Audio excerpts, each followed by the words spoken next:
हे गुरु चरणे सरोज रज, निज मनु मुकुरे सुधारे। वरिनहु रघुबर विमल जसु, जो दायक फल चारि। सुनु कपीस लंकापति वीरा, केहि विधि तरिय जलधि गंभीरा।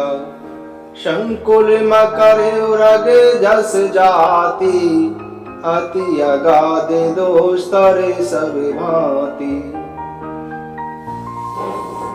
ये चौपाइयां उस प्रसंग की हैं जब भगवान श्री राम जी लंका विजय का संकल्प कर चले हैं और सागर के किनारे पहुंचे हैं। प्रभु सागर के किनारे विराजमान हैं। 400 कोस का विशाल अथाह सागर हिलोरे मार रहा है। प्रभु थोड़े से चिंतातुर भाव में हैं। बैठे बैठे प्रभु सोच रहे हैं कि अब सागर कैसे पार हो। प्रभु ने बाएं देखा, दाएं देखा, एक ओर सुग्रीव जी विराजमान है तथा एक ओर लंकापति विभीषण महाराज जी विराजमान है। श्री हनुमान जी सेवा में हैं, लक्ष्मण जी रक्षा में खड़े हुए हैं। प्रभु ने सबको देखा और प्रश्न किया, सुनु कपीस लंकापति वीरा, केहि विधि तरिय जलधि गंभीरा।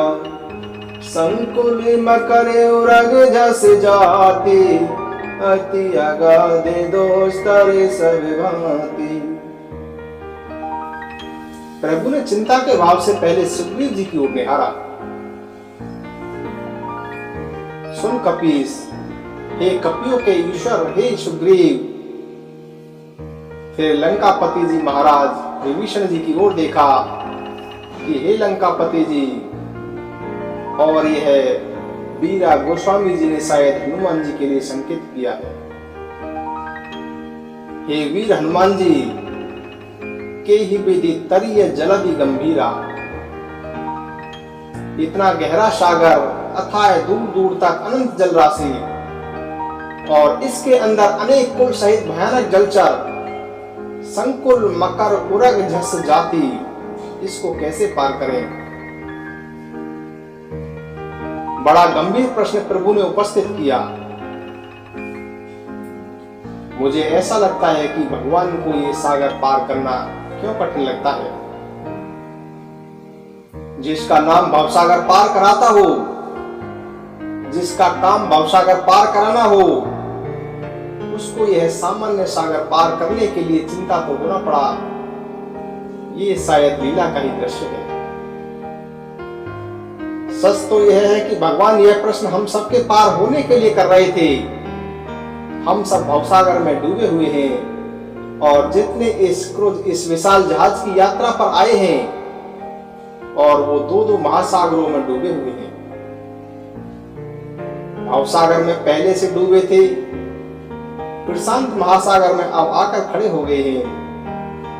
मीलों दूर जहां तक दृष्टि जाती है वहां तक अथाह सागर हुलोरे मारता हुआ ऐसा नीलवर्ण लगता है जैसे आकाश भूतल पर अवतरित हो गया।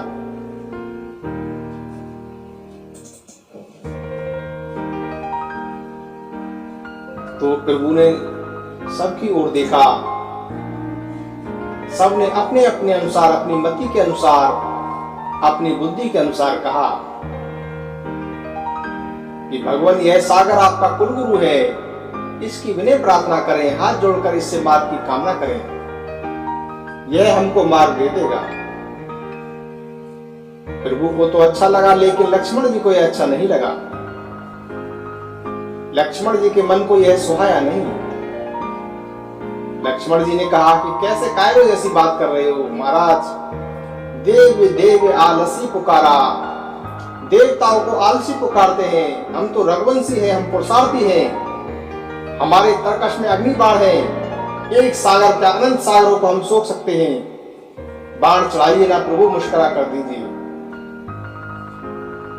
चूंकि विभीषण की बात काटी नहीं जा सकती थी और लक्ष्मण जी को डांटा नहीं जा सकता, दोनों की बात रखनी थी। जामवंत जी बुद्धिमान थे, वृद्ध थे, और जब संकट आए तब वृद्धों की सलाह जरूर लेनी चाहिए।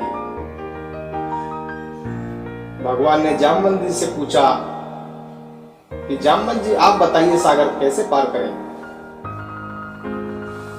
जामवंत जी ने भगवान श्री राम जी से कहा कि महाराज, हमारी सेना में नल और नील नाम के दो शिल्पी हैं। शिल्प करम जानहि नल नीला। आपकी आज्ञा हो तो इस पर सेतु बांधा जाए, इस सागर पर पुल बनाया जाए। बहुत दुस्तर है। प्रभु सोच रहे हैं कि 400 कोस का सागर बिना किसी आधार के पुल कैसे बने।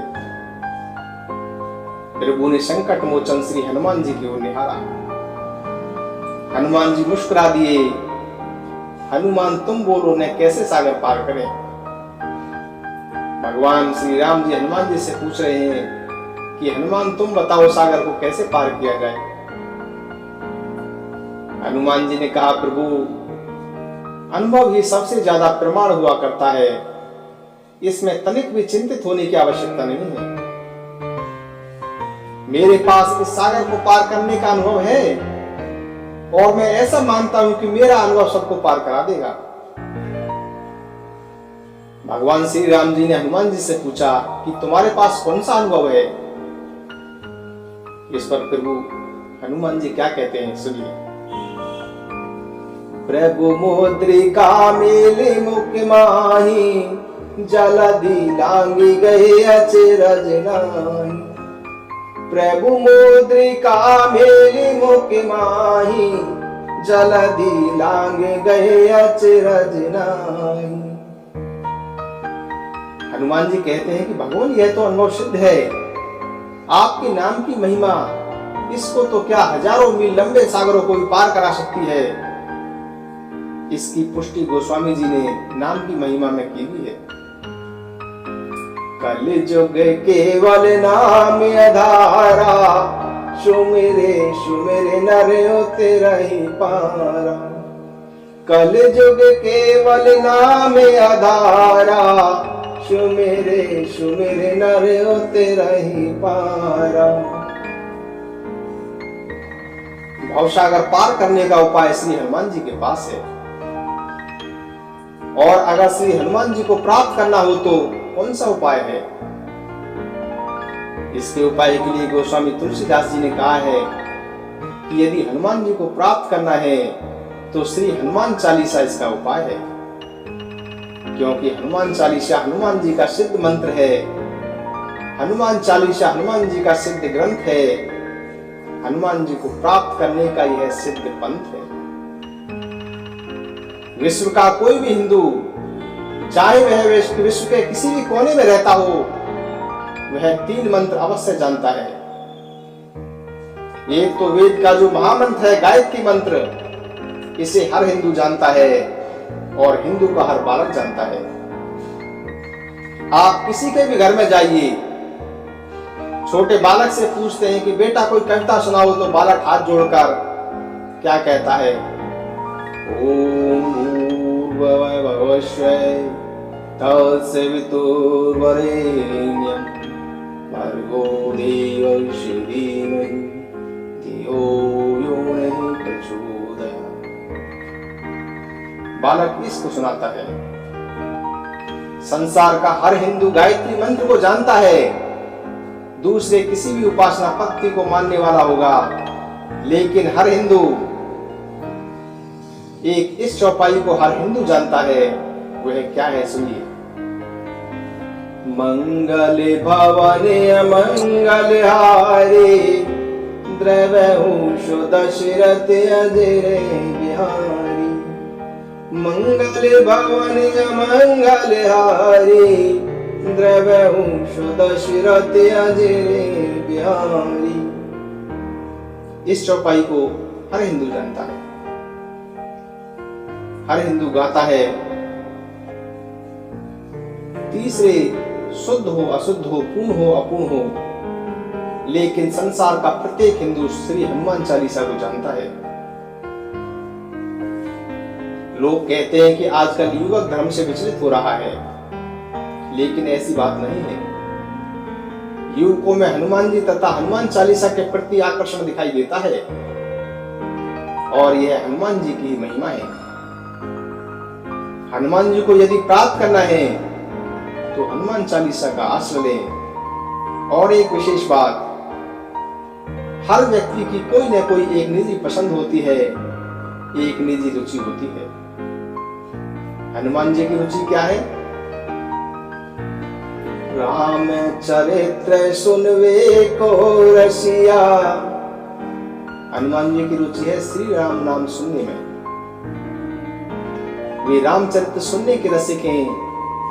जब भी सुनते हैं वे भगवान की मंगलमय कथा सुनते हैं। यह हनुमान जी की रुचि का विषय है। भगवान जब सुनते हैं तो हनुमान जी की कथा सुनते हैं। हमने ऐसा सुना है कि जब युद्ध के समय लंका में प्रभु सायंकाल अवकाश के क्षण में होते थे तो जामवंत जी को अपने पास बुलाते थे और जामवंत जी के श्रीमुख से हनुमान जी की कथा सुनते थे। गोस्वामी जी ने भी इसका संकेत किया है।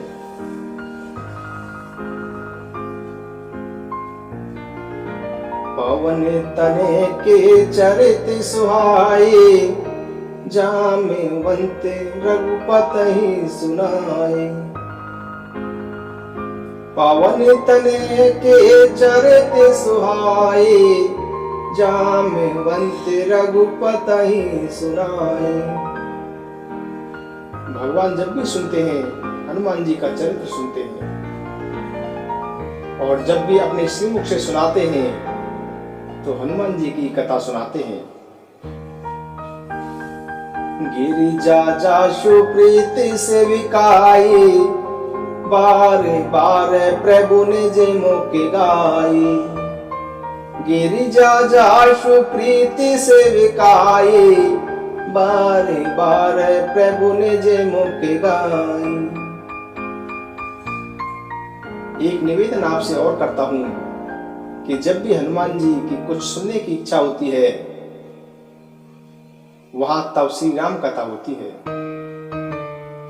और जब भगवान की कुछ सुनने की इच्छा होती है तब वहां हनुमान जी की कथा होती है। और मुझे ऐसा लगता है कि भगवान की अपनी इच्छा रही होगी कि महासागर के बीच में बैठकर शांत चित्त से हनुमान जी की कथा सुनी जाए, और शायद उन्हीं की प्रेरणा से इस कथा का प्रसंग हनुमत चरित्र उठाया जाए।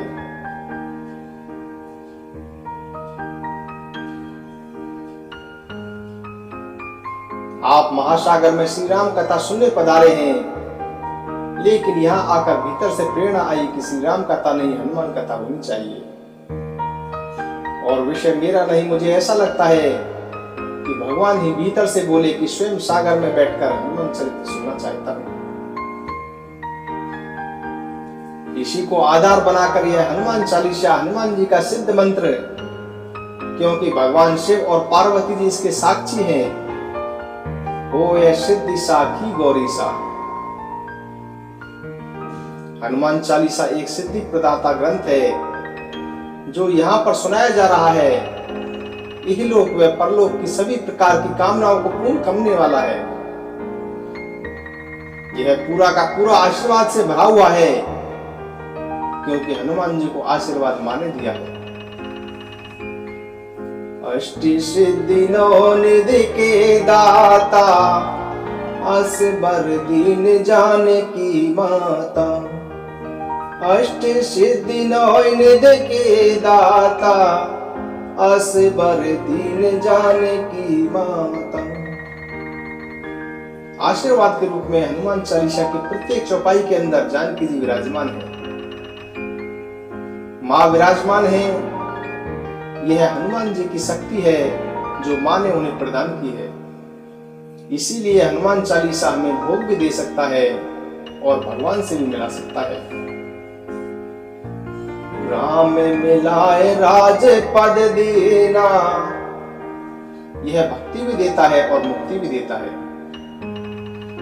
यह परलोक को भी संभालता है और इहलोक को भी संभालता है। आदि दैविक, आध्यात्मिक, आदि भौतिक जो भी इच्छा हो, यह हनुमान जी के द्वारा हनुमान चालीसा के द्वारा पूर्ण की जा सकती है। यह भवरोग को मिटाने वाला मंत्र है। इसकी विशेषता है कि इसमें किसी प्रकार के विशेष अनुष्ठान करने की भी आवश्यकता नहीं है। किसी भी देवता को आप प्रसन्न करना चाहोगे तो बहुत ही विधि विधान से उनका अनुष्ठान करना पड़ेगा। उसके मंत्र है, मंत्रियों की आहुतियां हैं, नियम है, बहुत सारी व्यवस्थाएं हैं, तब कहीं जाकर वह देव प्रसन्न होते हैं। लेकिन श्री हनुमान चालीसा को सारे विधि विधान, सारे नियम, सारी व्यवस्थाओं से गोस्वामी जी ने अलग कर दिया और एक ही व्यवस्था दी है। जो ये पढ़े हनुमान चालीसा हो ये सिद्धि गोसा की गौरी सा। जो ये पढ़े हनुमान चालीसा हो ये सिद्धि सा की गौरी सा। गोस्वामी जी महाराज ने लिखा है कि जो यह पढ़े, यानी केवल पढ़िए, इसका कोई और दूसरा विधि निषेध नहीं है। एक ही विधि है कि इसको पढ़िए और एक ही निषेध है कि इसका पठन पाठन कभी छोड़िए नहीं। जैसे हम अखबार पढ़ते हैं, जैसे हम पत्र पत्रिकाएं पढ़ते हैं, उसका कोई नियम नहीं होता। अखबार पढ़ते जाते हैं, उसके साथ चाय भी पीते जाते हैं। अखबार पढ़ते पढ़ते मित्र से बात भी करते जाते हैं। जैसे पढ़ने का वहां कोई नियम नहीं है, ऐसे हनुमान चालीसा का पढ़ने का भी कोई नियम नहीं है। कोई भी पढ़े, कैसे भी पढ़े, कहीं भी पढ़े, कभी भी पढ़े, यह अपना फल देगा, यह 100% गारंटी है। सिर्फ इसके साक्षी हैं और इसके लिए किसी पात्रता की भी आवश्यकता नहीं है। कोई पात्रता नहीं, एक ही पात्रता है कि इसका नियमित पाठ करें। नियमित पाठ ही इसकी पात्रता है। बालक पढ़े, बूढ़े पढ़े, युवक पढ़े, युवती पढ़े, स्त्री पढ़े, पुरुष पढ़े, शुद्ध पढ़े, अशुद्ध पढ़े, शुभ पढ़े, अशुभ पढ़े, जैसे चाहे वैसे पढ़े, जहां चाहे वहां पढ़े, जब चाहे तब पढ़े। समय की भी कोई मर्यादा नहीं। सुबह पढ़े, शाम पढ़े, दोपहर पढ़े, रात्रि पढ़े, आसन पर बैठकर पढ़े, चारपाई पर लेटकर पढ़े। यह फल देगा, अवश्य फल देगा। मज्जन फल पे कई तत्काला, काके हो ही पिक बकहूं मराला। मज्जन फल पे कई तत्काला, काके हो ही पिक बकहूं मराला। एक विशेषता हनुमान जी की और है। आप हर देवता से हर वस्तु नहीं ले सकते,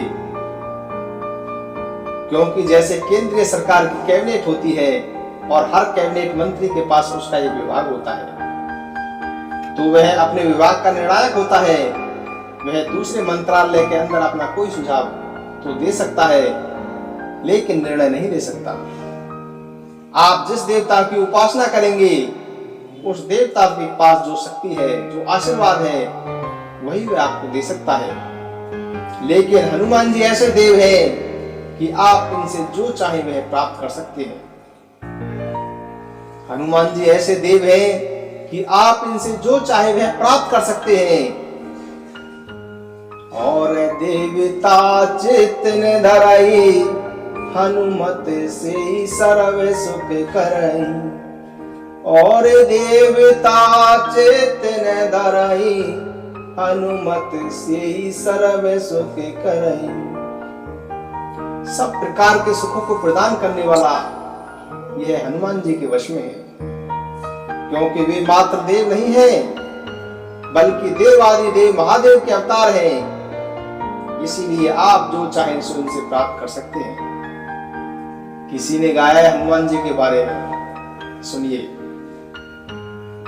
दुनिया में देव हजारों हैं, बजरंग बली का क्या कहना। इनकी शक्ति का क्या कहना, इनकी भक्ति का क्या कहना। दुनिया में देव हजारों हैं, बजरंग बली का क्या कहना। ये 7 समुंदर लांग गए और गढ़ लंका में कूद गए। रावण को डराना क्या कहना, लंका को जलाना क्या कहना। दुनिया में देव हजारों हैं, बजरंग बली का क्या कहना। जब लक्ष्मण जी बेहोश हुए, संजीवनी बूटी ले आई। पर्वत को उठाना क्या कहना, लक्ष्मण को बचाना क्या कहना। दुनिया में देव हजारों हैं, बजरंग बली का क्या कहना। ये भक्तों इनके हृदय में सिया राम की जोड़ी बैठी है। ये राम दीवाना क्या कहना, गुण गाए जमाना क्या कहना। दुनिया में देव हजारों हैं, बजरंग बली का क्या कहना। दुनिया में देव हजारों हैं, बजरंग बली का क्या कहना। श्री हनुमान जी अनुपम है, अद्वितीय हैं। इसीलिए हम हनुमान जी से आराधना करेंगे कि प्रभु आपने जैसे भगवान को सागर पार लगाया था, वैसे हमें भी भवसागर पार लगाइए। सुनु कपीस लंका पति वीरा, केहि विधि तरिय जलधि गंभीरा। संकुल में करे और आगे जस जाती, अति अगाध दोस्तारे सब भांति। इस गंभीर सागर को हम कैसे पार करें, इसका मार्गदर्शन श्री हनुमान चालीसा के द्वारा पाएं। शुभारंभ में गोस्वामी जी गुरुदेव का आशीर्वाद लेते हैं, जिनकी कृपा से दुर्लभ सुलभ हो जाता है। सद्भाव से हनुमान चालीसा का पहला दोहा है। श्री गुरु चरणे सरोज रज, निज मनु मुकुर सुधारी। वरनऊ रघुवर विमल जसु जो दायको पलचारी। पहला दोहा श्री से प्रारंभ हुआ है, क्योंकि श्री जी महारानी प्रत्येक चौपाई में आशीर्वाद स्वरूप विराजमान है।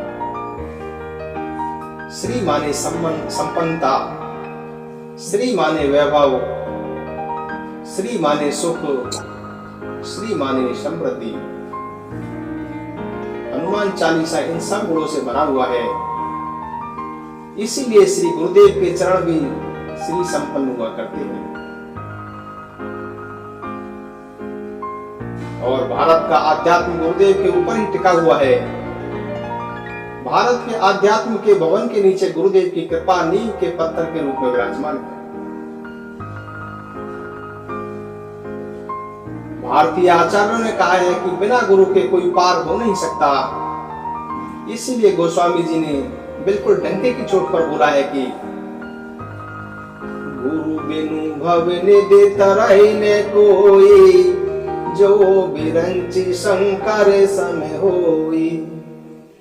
गुरु बिनु भव निधि तरहि न कोई, जो बिरंची शंकर सम होई। गोस्वामी तुलसीदास जी ने बड़े ही स्पष्ट शब्दों में कहा है कि जब ब्रह्मा विष्णु महेश भी बिना गुरुदेव की कृपा के पार नहीं हो सकते, तो हमारी तो हैसियत ही क्या है। एक सिद्धांत है कि जैसे बिना मल्लाय की नाव अगर नदी में जाएगी तो अटक सकती है, भटक सकती है, उलट सकती है, फंस सकती है, डूब सकती है। तो जैसे नौका को सकुशल किनारे तक पहुंचाने के लिए कोई ना कोई मल्लाह चाहिए, ऐसे ही संसार रूपी सागर से इस जीवन रूपी नौका को सकुशल किनारे तक पहुंचाने के लिए कोई ना कोई मल्लाह, कोई ना कोई केवट चाहिए। शास्त्र में इस मल्लाह, इस केवट को गुरु कहकर संबोधित किया गया है। एक दूसरा और भी सिद्धांत है, जैसे बिना किसी डॉक्टर या वैद्य की सलाह ली गई औषधि कई बार हानिकारक हो जाती है, ऐसे ही बिना सदगुरु के मार्गदर्शन के किया गया भजन भी कभी कभी कुपरिणामकारी हो जाता है। सुपरिणाम की जगह कुपरिणाम देता है, क्योंकि ग्रंथों में मंत्र तो लिखे हैं, उनके विधि विधान व अनुष्ठान भी लिखे हैं, लेकिन अगर अनुष्ठान करते समय कोई व्यवधान आया तो मार्गदर्शन कौन करेगा? मार्गदर्शन शास्त्र नहीं करता, मार्गदर्शन सतगुरु का सानिध्य करता है। इसलिए भजन भी किसी न किसी के सानिध्य में करना चाहिए।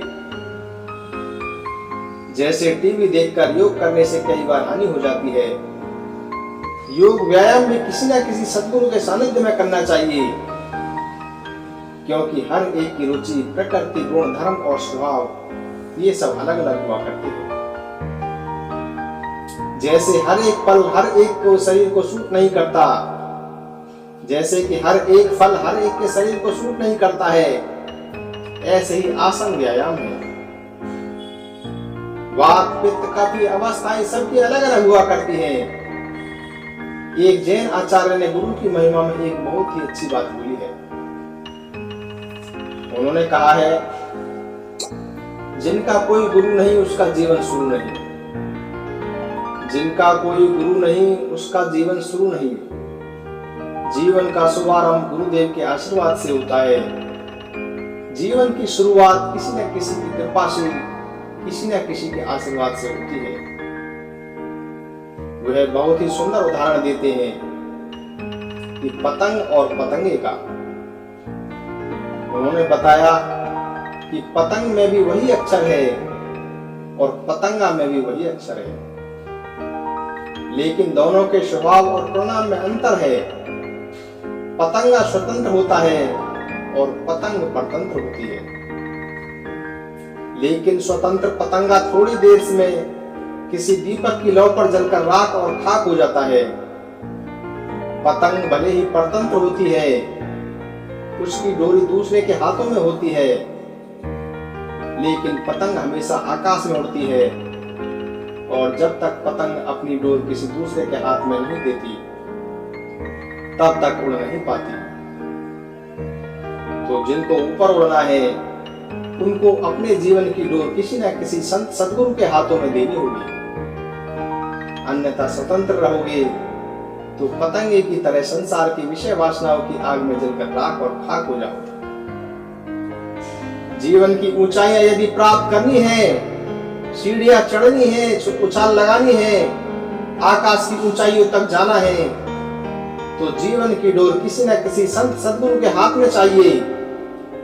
कोई ऐसे हाथ चाहिए जो हमको थाम सके, ऐसे हाथ चाहिए जो हमें अनंत की ओर उड़ा सके, ऐसे हाथ चाहिए जो हमारे सिर पर आ सके, ऐसे हाथ चाहिए जो हमारे सहारे बन सके, जो हमारी पीठ थपथपा सके, जो हमारे डगमगाते जीवन को साध सके, डूबने से बचा सके, गिरने से बचा सके।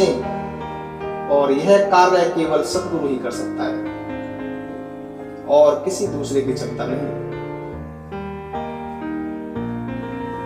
गांव का एक उदाहरण दिया करता है कि जो पशु किसी खूंटे से बंधे होते हैं वे सुरक्षित भी रहते हैं और निश्चिंत भी रहते हैं, लेकिन जो पशु स्वतंत्र रहते हैं वे चिंतित भी रहते हैं और असुरक्षित भी रहते हैं। जो खूंटे से बंध गया वह निश्चिंत बैठा जुगाली करता है, उसको कोई चिंता नहीं होती। चिंता उसको होती है जिसने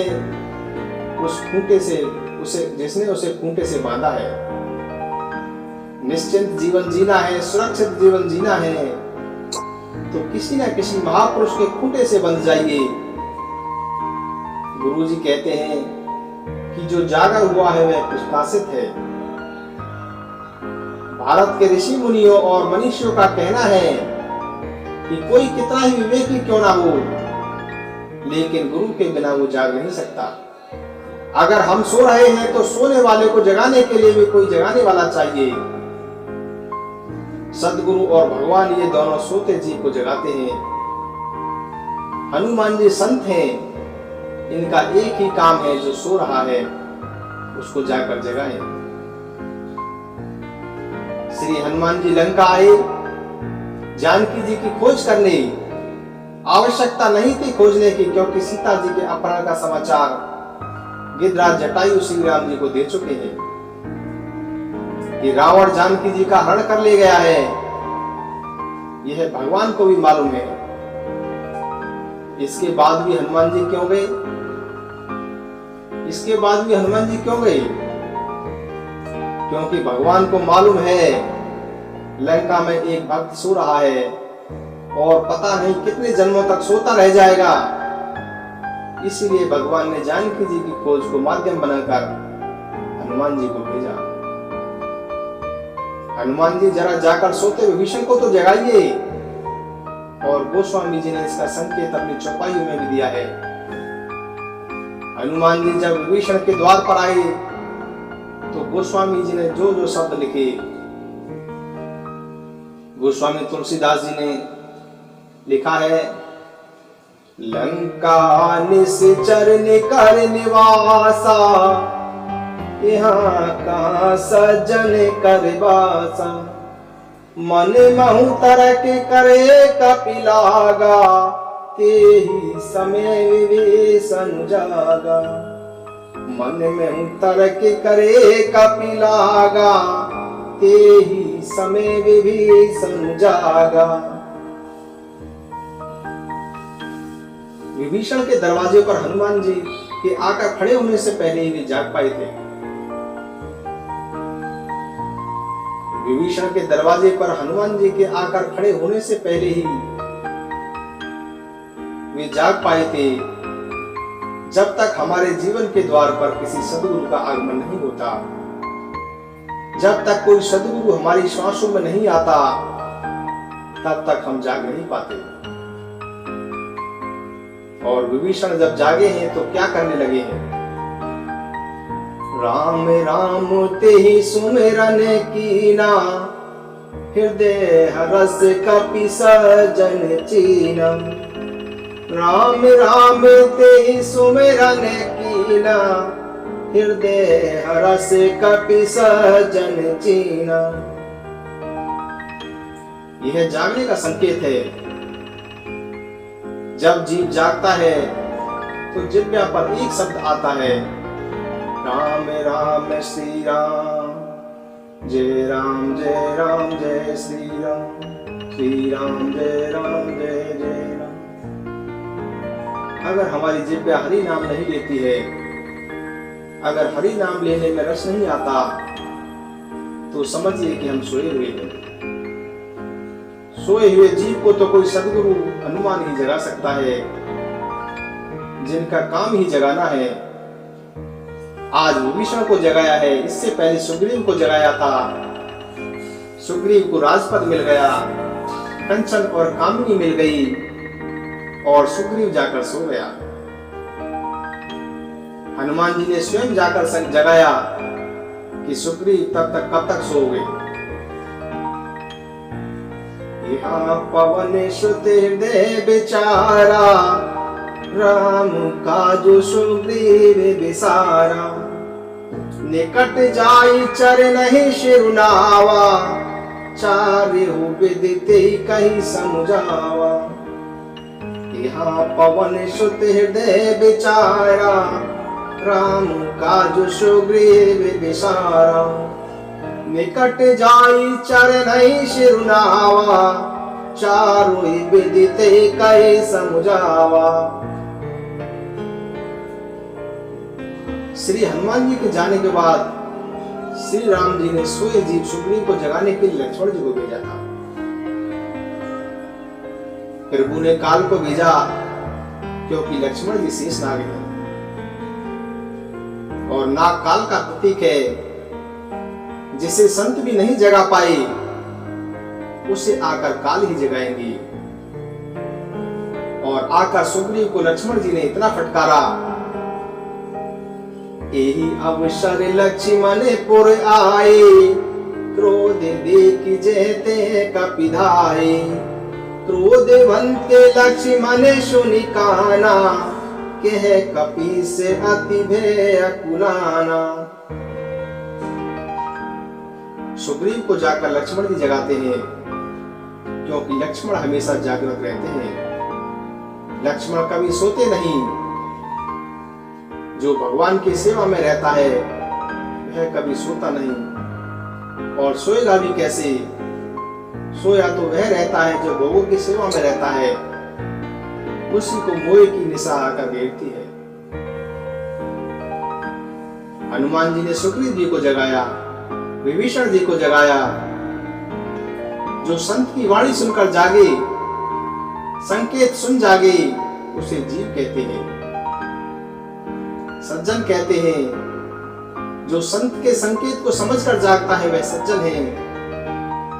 जो काल की फटकार से जागता है वह भोगी है, और जो संत और काल दोनों की फटकार से भी नहीं जागता है वह रावण है।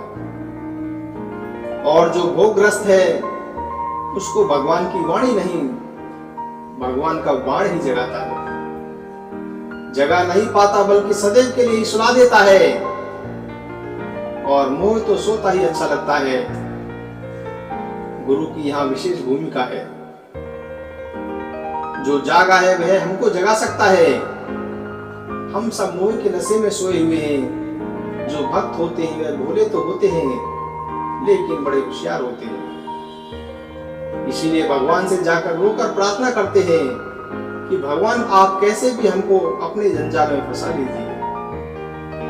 भगवान कहते हैं कि जाल से तो सभी मुक्त होना चाहते हैं।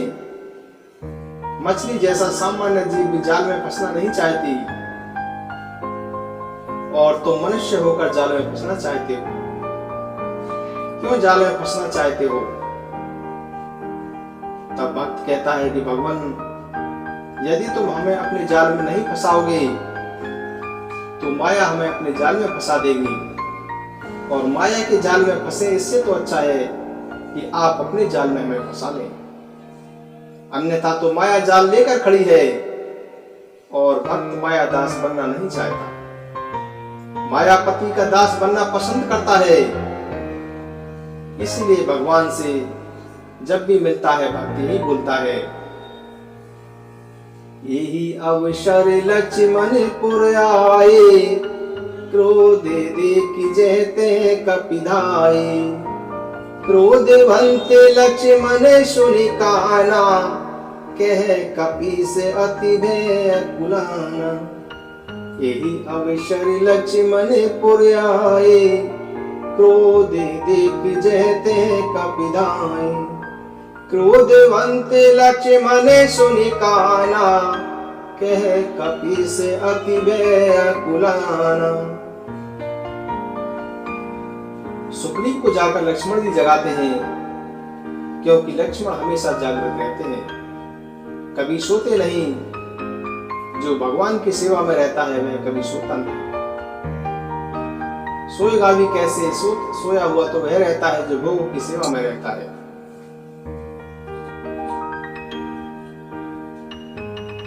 इसलिए जब भी भक्त भगवान से मिलता है तब यही बोलता है, अपने चरणों का दास बना ले, तो काली कमली के ओढ़ने वाले। गहरी नदिया नाव पुरानी, केवटिया या को नादानी। मेरी नैया को पारे लगा ले, काली कमली के ओढ़ने वाले। अपने चरणों का दास बना ले, तो काली कमली के ओढ़ने वाले। हम राम कृष्ण के दास हैं।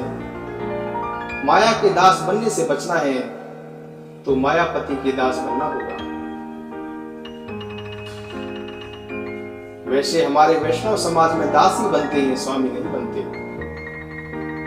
स्वामी बनने की सामर्थ्य तो केवल परमात्मा में ही होती है, जीव तो दासता स्वीकार करता है। दास की रक्षा स्वामी किया करते हैं। गोस्वामी तुलसीदास जी गुरुदेव जी का स्मरण कर कह रहे हैं, श्री हनुमान जी शंकर जी के ही रूप हैं, और शंकर जी तो त्रिभुवन के गुरु हैं, गुरुओं के भी गुरु हैं। गुरुओं के रूप में हनुमान जी का भी स्मरण है। जय जय जय हनुमान गोसाई, कृपा करम गुरुदेव की नाई। जय जय जय हनुमान गोसाई, कृपा करम गुरुदेव की नाई। श्री हनुमान जी गोस्वामी जी को गुरु के रूप में मिले, अथवा मुझे ऐसा लगता है कि गोस्वामी जी ने अपने दीक्षा गुरु का यहाँ स्मरण किया है। बंदौ गुरु पद पदम परागा, सुरुचि सुबास सरस अनुरागा। अमित मुरी में चूरन चारु, समन सकल भव रोज परिवार। श्री बुध पद श्री गुरु पद नक मणि गण ज्योति, सुमिरत देव दृष्ट ही होती। श्री गुरु पद नक मणि गण ज्योति, सुमिरत देव दृष्ट ही होती। कृपा सिंधु नर रूप हरि है गुरुदेव का स्वरूप, जो नर के रूप में साक्षात हरि है, नारायण है। गोस्वामी जी के गुरु का नाम था नर हरिदास। और संयोग और सौभाग्य देखिए कि मुझे भी जिनकी कृपा मिली है, वे भी जो गुरुदेव हैं, उनका भी शुभ नाम श्री नर हरिदास है। गुरु ही भगवान से मिलाता है, गुरु वही है जो हमें भगवान से मिलाता है। कई लोग कहते हैं कि जब सीधे ही भगवान का भजन हो सकता है तो फिर गुरु को बीच में लाने की आवश्यकता ही क्या है। यह हमारा मन नहीं बोल रहा है, बल्कि अहंकार बोल रहा है।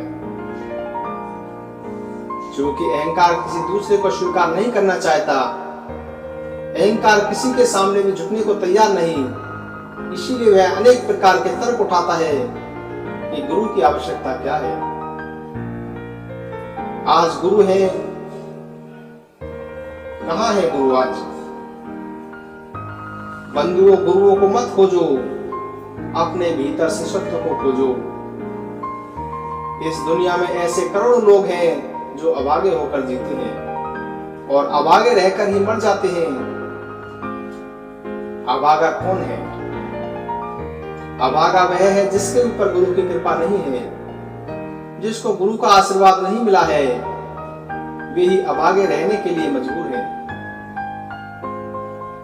मेरा निवेदन है कि यह मत खोजना कि गुरु कैसे हैं, यह अपने भीतर खोजो कि मैं शिष्य कैसा हूं। ये हमारे गुरु होने लायक हैं या नहीं, चिंतन यह मत करिए मैं शिष्य बनने लायक हूं या नहीं। अपने भीतर श्रद्धा का दर्शन करिए, अपने भीतर श्रद्धा का दर्शन करिए, दैन्यता का दर्शन करिए, दिव्यता का दर्शन करिए। क्योंकि परमात्मा तो सभी के भीतर ही विराजमान है। आखिर हमारे अंदर सांस कौन ले रहा है? हमारी आंखों से देख कौन रहा है? हमारे कानों से सुन कौन रहा है? हमारे हाथों से क्रिया कौन कर रहा है? हमारे कदमों से चल कौन रहा है? हमारी नाक से सुन कौन रहा है? आखिर जो कुछ भी हमारी सभी क्रियाएं हो रही हैं, जो कुछ भी है शरीर में क्रियाएं हो रही हैं, वह कर कौन रहा है? जिस दिन वह सांस लेना बंद कर देगा, आप सांस ले पाओगे क्या? ईश्वर तो प्रत्येक जीव के भीतर विराजमान है, लेकिन गुरुदेव उस अज्ञात ईश्वर का हमको अनुभव कराता है। चित्रकूट की एक घटना है। राम घाट पर गोस्वामी जी चंदन घिस रहे हैं। कई दिन रोकर हनुमान जी से प्रार्थना कर चुके थे कि कभी मेरे हाथों से प्रभु को चंदन लगवा दो। तब हनुमान जी ने कहा कि एक दिन भगवान तुमसे चंदन लगाएंगे, लगाने के लिए आएंगे जरूर। गोस्वामी जी चंदन घिस रहे हैं। भगवान राम और लक्ष्मण बालक का रूप लेकर गोस्वामी जी के सामने खड़े हैं। गोस्वामी जी से कह रहे हैं कि बाबा हमको भी चंदन लगा दो ना। सबको लगा रहे हो बाबा, हमको भी चंदन लगा दो। गोस्वामी जी बोले जाओ जाओ, तुम्हारे लिए नहीं है, भगवान राम आएंगे उनके लिए है। राम सामने खड़े हैं और गोस्वामी जी कहते हैं राम आएंगे। भगवान मुस्कुराए। सबरी के द्वार पर भगवान खड़े हैं, सबरी पहचान नहीं पाई। भगवान दरवाजा खोलो कहकर पुकारते हैं। उस समय गुरुदेव अपनी भूमिका प्रकट करते हैं। सबरी देख राम गृह आए, और वही भूमिका गोस्वामी जी के लिए श्री हनुमान जी ने की। हनुमान जी ने तोते का वेश बनाकर एक पेड़ पर बैठकर बोले, चित्रकूट के घाट पर भई संतन की भीड़, तुलसीदास चंदन घिसे तिलक देते रघुवीर। तो गुरु ही अनुभव करवाएगा। श्री हनुमान जी स्वयं नहीं समझ पाए कि भगवान आए हैं। किष्किंधा कांड में ऋषिमुख पर्वत को तलहटी में प्रभु आ चुके हैं। हनुमान जी ने देख लिया कि कोई तो राजकुमार आए हैं, लेकिन पहचान नहीं पाए। हनुमान जी ने प्रभु से सीधा प्रश्न किया, को तुम श्यामल गौर शरीरा, क्षत्रिय रूप फिर हूँ बलवीरा, कठिन भूमि कोमल पदगामी, कवन हेतु बिचरहूं बन स्वामी। मृदुल मनोहर सुंदर गाता, सहते दुसे बन्या तप बाता, कि तुम तीन देव में को, नर नारायण की तुम दो, जग कारण तारन भव भंजन, धरनी बार, कि तुम अखिल भुवन पति लीन मनुज अवतार। श्री हनुमान जी ने प्रश्नों की झड़ी लगा दी। भगवान सामने खड़े हैं और हनुमान जी पूछ रहे हैं कि आप कौन हैं? नर नारायण या जग कारण तारण भव भंजन धरनी भार। हनुमान जी ने कितने प्रश्न किए, फिर वो मुस्कुराए। यहाँ हनुमान जी वेश बदल कर आए हैं। भगवान ने थोड़ा भ्रम पैदा कर दिया। भगवान ने सीधे उत्तर नहीं दिए। हनुमान जी ने जितने प्रश्न किए थे, नर नारायण जग तारण जितने प्रश्न थे सब काट दिए, और भगवान ने प्रश्नों को काटकर बिल्कुल उल्टा उत्तर दिया।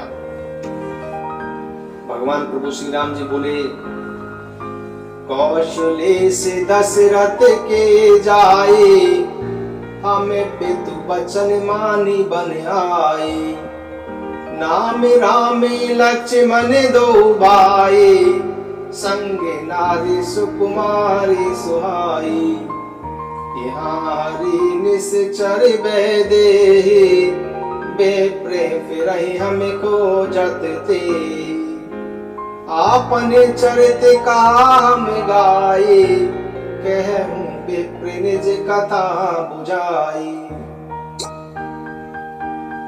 हनुमान जी ने जितने प्रश्न किए थे, भगवान श्री राम जी ने सब प्रश्न काट दिए। भगवान कहना चाहते हैं कि हम निराकार नहीं हैं, हम दशरथ जी के पुत्र हैं, साकार हैं, जग कारण तारण भव। हम जग के कारण से नहीं आए हैं, किंतु पिताजी की आज्ञा से आए हैं, पिता के कारण आए हैं। ब्रह्म तो व्यापक होता है, लेकिन हमारी जानकी जी को कोई हरण करके ले गया है। हम तो उन्हें खोज रहे हैं, क्योंकि व्यापक को तो कोई वियोग होता नहीं। हम तो वियोग में घूम रहे हैं, लेकिन जैसे ही भगवान जी के श्रीमुख से निकला कौशलेश, तो हनुमान जी को तुरंत भगवान के वरदान की याद आ गई कि कौशलेश के यहाँ तो मेरे प्रभु राम अवतार लेने वाले हैं। क्या वही भगवान इस समय प्रभु पहचानी परयु गही चरना, सो सुख उमा जाहे नहीं बरना। प्रभु पहचानी परयु गही चरना, सो सुख उमा जाहे नहीं बरना।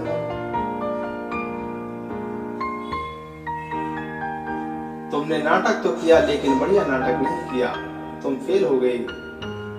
भगवान ने कहा कि तुम ब्राह्मण बनकर आए, लेकिन तुम ब्राह्मण थे नहीं,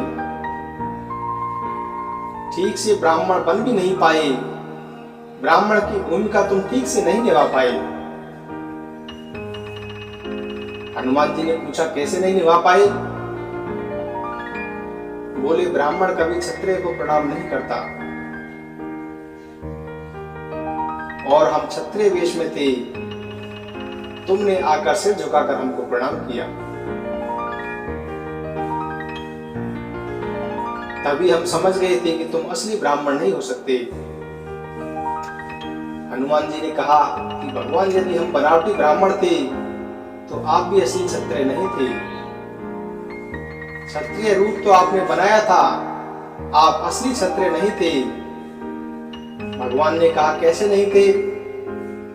तो बोले क्षत्रिय तो हमेशा ब्राह्मण को देखकर वंदन करता है, प्रणाम करता है, लेकिन आपने जब ब्राह्मण को प्रणाम नहीं किया तो हम समझ गए कि आप असली क्षत्रिय नहीं हैं।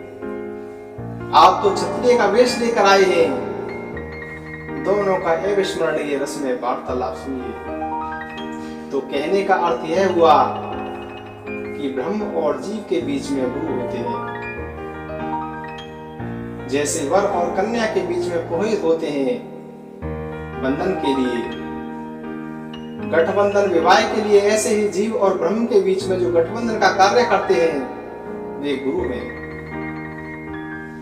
जैसे माँ बालक का परिचय कराती है, देखो बेटा ये तुम्हारे पिताजी हैं, तुम्हारे दादाजी हैं, तुम्हारे चाचा जी हैं, ऐसे ही गुरुदेव हैं जो जीव को भगवान का परिचय कराते हैं, उनका अनुभव कराते हैं। लेकिन हमारा अहंकार गुरु का दर्शन नहीं होने देता। कहाँ आज गुरु? नहीं, आज तो गुरु घंटाल है। और यह प्रश्न आज ही नहीं, प्रश्न हर युग में उठाया गया है। ऐसा नहीं है कि कलयुग में ही मनुष्य बहुत दुष्ट है और सतयुग का मनुष्य बहुत अच्छा रहा होगा। मनुष्य की मनोस्थिति हर युग में एक जैसी है। गुरु का अर्थ है, गुरु माने किसी को हो जाना, किसी के चरणों में शीश झुकाना, इतना ही अर्थ है। मेरी बुद्धि में जो मेरे अनुसार चलती थी, हे गुरुदेव अब मैं इसको समर्पित करता हूं। अब यह मेरी बुद्धि मेरे अनुसार नहीं चलेगी, बल्कि आपके अनुसार चलेगी। इसे आप जैसे चलाएंगे वैसे चलेगी। आप जिधर ले जाएंगे वहीं जाएगी, आप जिधर बैठाएंगे उधर ही बैठेगी। संपूर्ण समर्पण। जहां ले चलोगे वहीं मैं चलूंगा, जहां नाथ रखे लोगे वहीं मैं रहूंगा। जहां ले चलोगे वहीं मैं चलूंगा। ये जीवन समर्पित चरण में तुम्हारे, तुम्ही मेरे सर्वस्व, तुम्ही प्राण प्यारे। जो कुछ कहूँगा नाथ तुम्ही से कहूँगा। जहाँ ले चलोगे वहीं मैं चलूँगा। न कोई उलाना है मेरी कोई अर्जी, कर लो करा लो जो है तेरी मर्जी। तुम जो कहोगे नाथ वही मैं करूँगा। जहाँ ले चलोगे वहीं मैं चलूँगा। जहाँ नात रखे लोगे वहीं मैं रहूंगा, जहाँ ले चलोगे वहीं मैं चलूंगा। इसको समर्पण कहते हैं, किसी के चरणों में गिर जाना। दंडवत का क्या अर्थ है? बिना विचारे किसी के चरणों में एकदम गिर जाना है, समर्पित हो जाना। यह जीवन जीने की दृष्टि है। पाही नाथ कही पाही गोसाई, भूतले परे लकटु की नाई। पाही नाथ कही पाही गोसाई, भूतले परे लकटु की नाई। चित्रकूट में श्री भरत जी इसी क्रम से गिरे। दौड़कर प्रभु श्री राम जी आए और बरबस उठा लिया। बरबस कैसे? उठे राम सुनी प्रेम अधीरा, कहूँ पट कहूँ निसंग धनु धीरा। उठे राम सुनी प्रेम अधीरा, कहूँ पट कहूँ निसंग धनु धीरा। बरबस लिए उठाई उरलाए, बरबस लिए उठाई उरलाए। और जो जिस प्रकार से इस प्रकार से जो गिरता है उसको उठाने के लिए भगवान तथा सद्गुरु अधीर होकर उठाते हैं। जो उठा सके उसी के चरणों में गिरना। लोग तो तरह तरह से गिराने की कोशिश करते हैं। सद्गुरु हमको उठा लें, जो गिरे को खड़ा कर सके वही सद्गुरु है। जो हमारे भीतर से हीन भावना को निकालकर गौरव के भाव भर दे वही सद्गुरु है। ऐसे गुरु के चरणों को गोस्वामी जी कमल के समान कहते हैं। बंदऊ गुरु पद पदमु परागा, सुरुचि सुबास सरस अनुरागा। कमल जल में रहकर भी हमेशा जल से ऊपर रहता है, बिल्कुल निर्लिप्त निर्लेप। गुरु देह से तो हमारे जैसे होते हैं, लेकिन जैसा हम देख और समझ रहे हैं वे वैसा होते नहीं। देह तो सभी को एक जैसी होती है, लेकिन आत्मा सबकी एक जैसी नहीं होती। मन सबका एक जैसा, हृदय सबका एक जैसा नहीं होता। गुरु मनुष्य तत्व और देवत्व की सीमा पर स्थित है। कई बार हम अपनी शैक्षिक योग्यता से गुरु की योग्यता नापते हैं, किंतु मस्तक से हृदय नहीं नापा जा सकता। गुरु उसके और बहुत ऊपर है। इसीलिए तर्क की बुद्धि नहीं चाहिए, इसलिए श्रद्धा से डबडबाते नहीं नेत्र चाहिए, झुका हुआ सिर चाहिए। सीधी बात बोलो, गुरु के अंदर नहीं दिखाई देगा। आपको जो दिखाई भी देगा अपने भीतर दिखाई देगा। जैसे सिनेमा के पर्दे पर कुछ भी दिखाई देता है वह पर्दे पर नहीं होता है। जो कुछ भी होता है वह प्रोजेक्टर में होता है। प्रोजेक्टर में जो भरा है वह पर्दे पर दिखाई देता है। आपके भीतर श्रद्धा भरी है तो गुरु के अंदर आपको देवत्व का दर्शन होगा। आपके भीतर कुतर्क और अहंकार भरा है तो गुरु के भीतर आपको कुछ भी और दिखाई देगा। इसलिए श्रद्धा से डमडमाते नैनों द्वारा गुरु का दर्शन होगा। जे श्रद्धा संभल रहते नहीं संतन कर साथ, तेने कहूँ मानस अगम अति जिन्हें प्रिय रघुनाथ। गुरु और हम में क्या अंतर होता है? जो अंतर नरेंद्र और विवेकानंद में है, जो अंतर मूल शंकर और महर्षि दयानंद में है, वही अंतर हमारे और गुरु में है। हम कई बार विवेकानंद में नरेंद्र को खोजते रहते हैं, और मैं निवेदन करता हूं कि कभी भी किसी भी महापुरुष में उनके भूत में मत मिलिए, वर्तमान में मिलिए। भूत में वह आप सा ही रहा होगा, आप जैसा ही रहा होगा, हो सकता है आपसे भी ज्यादा गया गुजरा रहा होगा, लेकिन वर्तमान में वह किस स्थान पर बैठा है वहां तक हमारी पहुंच हो ही नहीं सकती, हम देख भी नहीं सकते हैं।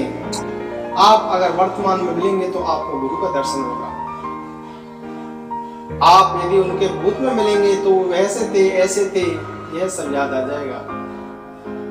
कभी भी उसमें सत्पुरुष का देवत्व का दर्शन हो ही नहीं पाएगा।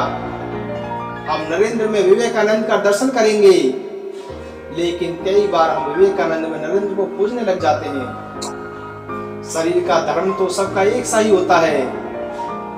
गुरु शरीर से नहीं जीता, वह आत्मा से जीता है, और इसे समझने के लिए खोपड़ी से निकलकर चरणों में आना पड़ेगा।